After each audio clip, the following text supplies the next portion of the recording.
मैं तो घबरा गई और बोला कि एक साथ नहीं हो पाएगा मुझसे। मैंने बारी बारी तीनों का जहाज अड़ाया। मैंने बोला अगर किसी और को बताया मेरे से बुरा कोई नहीं होगा, सब कुछ इसी तरह चलता रहेगा, बस बात बाहर नहीं जानी चाहिए। वो बोले हम पागल हैं क्या जो किसी और को बताएंगे, किसी को कुछ नहीं पता चलेगा। तीनों को मैंने बेड पर लुटाया और मेरा नाम हुमानिशी है। मैं पंजाब के शहर फिरोजपुर से हूँ। मेरा रंग बिल्कुल सफ़ेद है और मैं प्यारी भी बहुत हूँ, जिसे देखकर अच्छों का घोड़ा खड़ा हो जाता है। मुझे घोड़े की सवारी करना बहुत अच्छी लगती है और मैंने कॉलेज टाइम में ही बहुत से लड़कों के साथ सुकून लिया है घोड़े की सवारी का। अब आती हूँ कहानी पर। तो दोस्तों, मेरे घर में मम्मी पापा और मेरा छोटा भाई है। हमारा घर डबल स्टोरी है। नीचे वाले हिस्से में मेरे भाई यूवी का कमरा है और साथ में मम्मी और पापा का कमरा है। साथ में किचन और बड़ा हॉल है और मैं ऊपर वाले फ्लोर में रहती हूँ। यहाँ एक कमरा मेरा और एक कमरा मेहमानों के लिए है। पापा का कपड़ों का कारोबार है, जिसमें मम्मी भी कभी कभी मदद करने साथ चली जाती है। ये कहानी आज से 1 साल पुरानी है, जब मैं कॉलेज में नर्सिंग कर रही थी और मेरा भाई भी कॉलेज में था। हमारे घर वाले आज़ाद ख्यालात के हैं, जिस वजह से उन्होंने कभी भी शॉर्ट ड्रेस पहनने से मना नहीं किया, क्योंकि मम्मी भी कभी कभी जीन्स पहनकर घूमने जाती हैं पापा के साथ। यूवी के कमरा में गेम थी, जिसको खेलने इसके कॉलेज के दोस्त भी कभी कभी घर आ जाते थे। मैं तब घर पर अपने कमरे में होती या फिर कॉलेज में। एक दिन इतवार को मम्मी पापा किसी काम से बाहर गए हुए थे और यूवी और उसके दोस्त गेम खेल रहे थे। इस दिन मैंने सफ़ेद कलर की खिले गिले वाली शर्ट पहन रखी थी और अंदर मैंने कुछ भी नहीं पहना हुआ था। मैं घर में ऐसे ही हमेशा रहती थी और नीचे सिर्फ शॉर्ट पहनती थी। मैं नीचे हाल में पानी लेने आई थी। इसी वक्त यूवी का दोस्त सुनवीर भी किचन में आ जाता है। वो मुझे देखकर हैरान रह जाता है, जैसे कभी लड़की ना देखी हो। फिर वो मुझे हाय बोलकर हाथ आगे करता है और हम हाथ मिलाते हैं और थोड़ी बहुत बात होती है। मैं देख रही थी कि सुनवीर की नज़र बार बार मेरे कबूतर पर जा रही थी, लेकिन मैंने जाहिर नहीं होने दिया और अपने कमरे में आ गई। ऐसे ही 1-2 दिन वो मेरा इंतज़ार करता रहता कि कब मैं किचन में कुछ लेने के लिए आऊँ, और वो भी आ जाता है।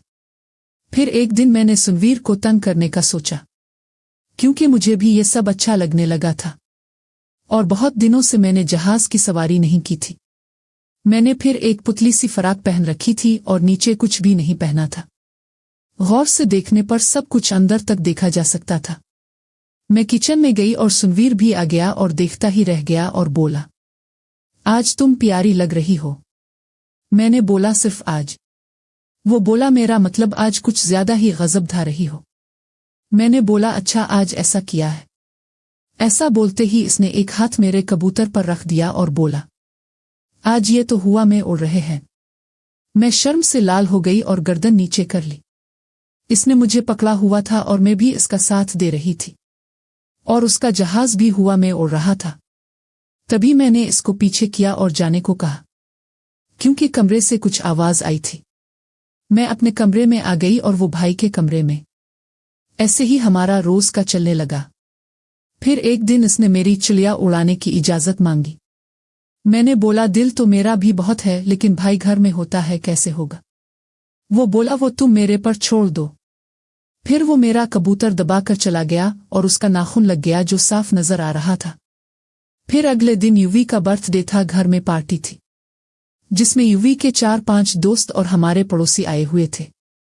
थोड़ा बहुत नाच गाना हुआ और सब अपने अपने घर चले गए। मम्मी पापा भी अपने कमरे में चले गए। यूवी के 3 दोस्त सुनवीर, नीरज और गिरप्रीत घर पर रुक गए, क्योंकि वो दौड़ से आए थे और रात हो गई थी। मैंने अपने रूम में आकर कपड़े तब्दील कर लिए और एक फराक पहन लिया। थोड़ी देर बाद सुनवीर का मैसेज आया, आज मौका है। मैंने यूरी को शराब पिलाकर टन कर दिया है, वो सो रहा है। मैंने बोला, और बाकी 2 दोस्त उनका किया? वो बोला, वो हमें सिर्फ चिड़िया उड़ाते हुए देखना चाहते हैं। मैंने बोला, पागल हो क्या, ऐसा नहीं होगा। वो मुझे मनाने लगा। मैंने साफ इनकार कर दिया और बोला कि सिर्फ तुम।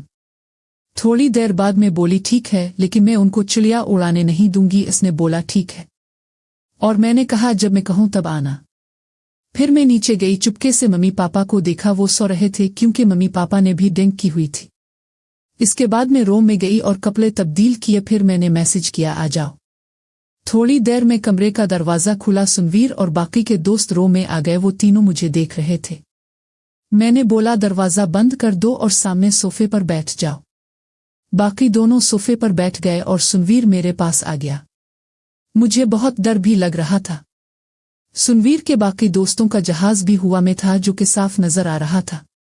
सुनवीर ने अपना जहाज हवा में लहराया और मुझे दिखाने लगा। मैं काफी देर तक इसका घोड़ा चुसती रही, फिर मैं गीली हो गई। कमरा हमारी आवाज़ों से भर चुका था और आवाज़ें कमरे से बाहर तक जा रही थी।